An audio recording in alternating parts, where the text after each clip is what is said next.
When you've got a 70 to 80,000 pound piece of equipment racing down the roadway at high speeds, you're talking about something dangerous on the roadway. And anytime a driver is impaired,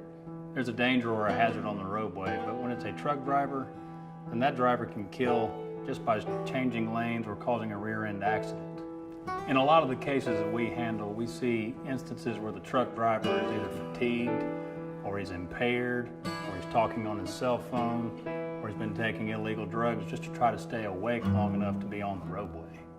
The federal motor carrier safety regulations have hours of service regulations which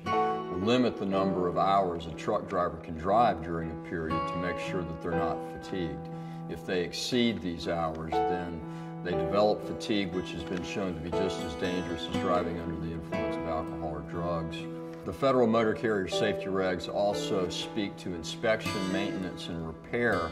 of commercial vehicles in order to make sure that safe trucks, in addition to safe drivers, are put on the road. That is to ensure that every time a truck goes on the roadway, it's been inspected the previous trip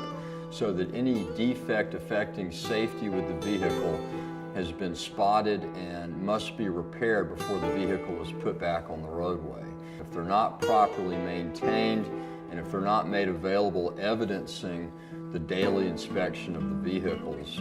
then you're not going to have safe trucks placed on the roadway. A defect that affects the safe operation of a 70 or 80,000 pound vehicle can be extremely dangerous and ultimately cause the death of someone using the roadways with these trucks.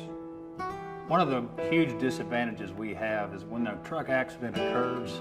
that truck driver notifies his company immediately and they get their investigators on the scene to come and collect evidence, take measurements, take photographs, and to decide what their spin on that wreck is going to be. We've had cases where trucking companies have faked reports,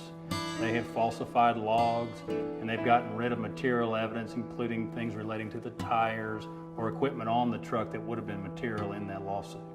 Now, other evidence that we obtain after an accident includes an inspection of the vehicles involved to assess the damage, obtaining witness statements, and these things are also much more effectively obtained if we get involved in the case early for the investigation.